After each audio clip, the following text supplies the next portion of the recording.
Hey guys, welcome back to my YouTube channel, and in this video we're gonna see the important question for MAPC 001, that is your cognitive psychology।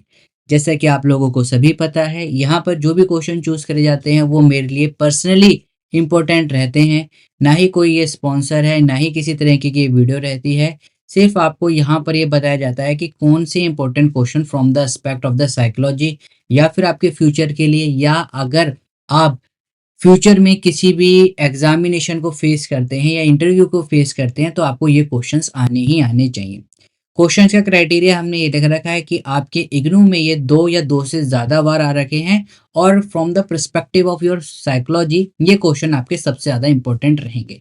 तो अगर अभी तक आपने हमारे channel को subscribe नहीं करा है, सब्सक्राइब करें, बेल आइकन को जरूर दबाएं, ताकि फ्यूचर में जितनी भी वीडियोज़ हैं आपको सबसे जल्दी और आसानी से मिलती रहे। This is cafe in short, let's get started. तो सबसे पहले बात करते हैं 10 मार्क्स वाले क्वेश्चन की, जो कि सेक्शन ए का रहता है। Crack and Lockhart level of processing model, ये आपसे बहुत बार पूछा गया हुआ है। पास थ्योरी बाय द किर्बी दास, नीलगिरी, ये क्वेश्चन भी आपसे बहुत बार पूछा गया हुआ है। इवन यूजीसी में भी पास थ्योरी से क्वेश्चंस पूछे गए हैं। Information processing theory by the Sternberg and their principle, क्या क्या स्टनबर्ग थे और उनके क्या प्रिंसिपल रहे हैं। गिलफर्ड थ्योरी ऑफ इंटेलिजेंस या फिर स्ट्रक्चर ऑफ इंटेलिजेंस, राइट। तो SI model of the Gilford या फिर गिलफर्ड थ्योरी ऑफ इंटेलिजेंस काफी बार पूछा गया हुआ है। नेक्स्ट क्वेश्चन की अगर हम बात करें तो प्रॉब्लम सॉल्विंग के ऊपर बहुत क्वेश्चन आते हैं। आपसे यहाँ पूछा जाता है कि प्रॉब्लम सॉल्विंग, अगर आप 6 मार्क्स में देखोगे तो इसी के अंदर आपका वेल डिफाइंड, इल डिफाइंड, स्ट्रक्चर, अनस्ट्रक्चर प्रॉब्लम ये भी पूछे जाते हैं। क्या उनके टाइप होते हैं, किस किस तरीके के फैक्टर होते हैं, और क्या क्या उनकी स्टेजेस होती हैं, ये आपको पता होना चाहिए। नोएल्स अप्रोच, ये आपका प्रॉब्लम सॉल्विंग के अंदर आती है। आपकी गेस्टार्ट अप्रोच भी यहाँ पर पूछी जा सकती है। आपसे प्रॉब्लम सॉल्विंग के फैक्टर्स के अंदर प्रॉब्लम सॉल्विंग की टेक्निक भी पूछी जा सकती है, जो कि मैंने मेंशन कर रखी है क्वेश्चन नंबर 5 के अंदर। क्वेश्चन नंबर 7 की बात करते हैं। Discuss the investment and the Confluence theory of the creativity, one of the most important theory. बच्चों को समझ में नहीं आता है क्या इसके अंदर लिखे हैं, तो ये जरूर पढ़ के जाएं कि investment and the Confluence theory of creativity क्या रहती है। Discuss the domains of the cognitive psychology and the research method, जो कि हमने आपकी शॉर्ट जो वीडियो रहती है या शॉर्ट्स होती है, यूट्यूब शॉर्ट्स, उसके अंदर भी मैंने यहाँ पर आपको बता रखा है। Describe the stages of the creativity, बहुत बहुत ज्यादा इंपॉर्टेंट क्वेश्चन है। एक आपसे क्रिएटिविटी के ऊपर क्वेश्चन बहुत पूछा ही जाता है। क्रिएटिविटी क्या होती है, क्या उनकी स्टेजेस होती हैं, या फिर क्रिएटिविटी को कैसे मेजर करा जाता है। That is Torrance test of creative thinking. तो 6 मार्क्स में मैंने लिखा है टीटीसीटी, बट यहाँ पर नहीं लिखा है, तो ये सारी चीज भी आप करके जरूर जाए। अगर मैं लास्ट क्वेश्चन की बात करूं तो यहाँ पर describe health model and hall model of the effective problem बहुत बार पूछा जाता है। Discuss the perceptual, cultural and emotional block of the problem solving, ये क्वेश्चन भी आपका regarding to the problem solving से बहुत पूछा जाता है। ये मोस्ट इंपॉर्टेंट क्वेश्चन है, ये आप करके जाएंगे तो कुछ क्वेश्चन आपको ऐसे भी दिखेंगे जो इसके साथ साथ आपको 6 मार्क्स में भी देखेंगे। जैसे कि आइए देखते हैं, ये सारे आपके 6 मार्क्स वाले क्वेश्चन है।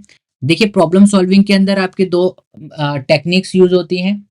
अगर हम बात करेंगे तो ह्यूरिस्टिक प्रॉब्लम होती है, और आपकी एल्गोरिथम से जिसको आप सॉल्व करते हैं। तो यहाँ पर ह्यूरिस्टिक के बारे में भी पूछ रखा है, आपसे ह्यूरिस्टिक वर्सेस एल्गोरिथम भी पूछा जा सकता है। सेकंड क्वेश्चन की बात करते हैं, जैसे कि मैंने आपको बताया था क्रिएटिविटी के ऊपर क्वेश्चन आता है। यहाँ पर क्वेश्चन नंबर सेकंड में यही आपको बता रखा है कि डिस्क्राइब टीटीसीटी। टीटीसीटी क्या है, Torrance test of creative thinking, जो कि आपकी क्रिएटिविटी को मेजर करने के लिए होता है। तो क्रिएटिविटी 10 मार्क्स में था, लेकिन उसका जो छोटा पार्ट हमने ले लिया है वो आपका यहाँ पर आ गया है। लैंग्वेज एक्विजिशन डिसाइड, LAD, जो कि नोम चॉम्स्की के द्वारा दिया गया हुआ था। लैंग्वेज के ऊपर क्वेश्चन आपका पक्का आएगा ही आएगा। आप कितने भी पेपर उठा के देख लीजिए, मल्टीलिंग्वेज का क्वेश्चन या फिर लैंग्वेज के ऊपर क्वेश्चन एक बहुत ही आता है। सिर्फ लैंग्वेज के ऊपर यहाँ नहीं, अगर आप देखोगे काउंसलर के टाइम पर भी कि कैसे एक काउंसलर मल्टीलिंग्विस्टिक काउंसलर को कैसे हेल्प करती है, वो भी क्वेश्चन आपसे बहुत बार पूछा जाता है। एपिसोडिक वर्सेस सिमेंटिक मेमोरी आपसे पूछा जा सकता है। Well defined versus ill defined, या फिर well defined and ill defined, जो कि आपका प्रॉब्लम सॉल्विंग के अंदर आता है, वो भी आपसे पूछा जा सकता है।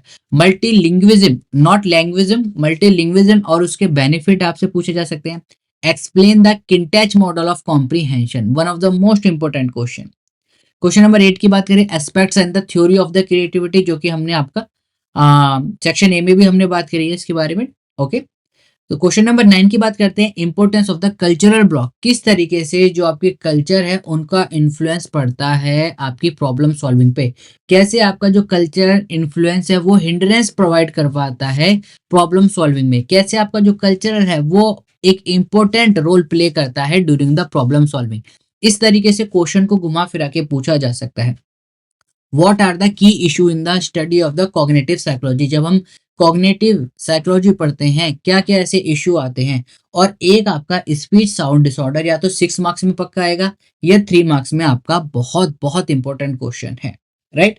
अब बात करते हैं उन क्वेश्चंस की जो कि 3 मार्क्स में आते हैं। यहाँ पर ये क्वेश्चन 6 मार्क्स या फिर 3 मार्क्स में आने के इनके चांसेस बहुत आते हैं। अप्रेक्सिया, थिंकिंग अलाउड, ये क्वेश्चन बहुत बार पूछा गया हुआ है, आपसे लगभग 4 या 5 बार पूछा गया हुआ है, तो इसे जरूर करके जाएं। Aphasia, what do you mean by the functional fixedness, Alzheimer disease, dysarthria, hippocampus, mental set, इनके ऊपर आपको एक शॉर्ट नोट लिखने के लिए आता है। Autism, cognitive neuropsychology and innate theories and Hebbian approach या फिर हैबियन लर्निंग, दोनों में से कोई भी एक क्वेश्चन आपसे पूछा जा सकता है। What do you mean by the Hebbian approach और हैबियन लर्निंग, यहाँ ये क्वेश्चन के ऊपर आपको शॉर्ट नोट लिखना होगा। ये थे आपके कॉग्निटिव साइकोलॉजी के important question. I hope guys आपको वीडियो पसंद आई है। वीडियो पसंद आई है तो लाइक करें, शेयर करें, सब्सक्राइब करना ना भूलें। We will meet in the next video. Till then keep smiling, keep getting lots of memory. This is caffeine shot signing off. Have a great day, take care.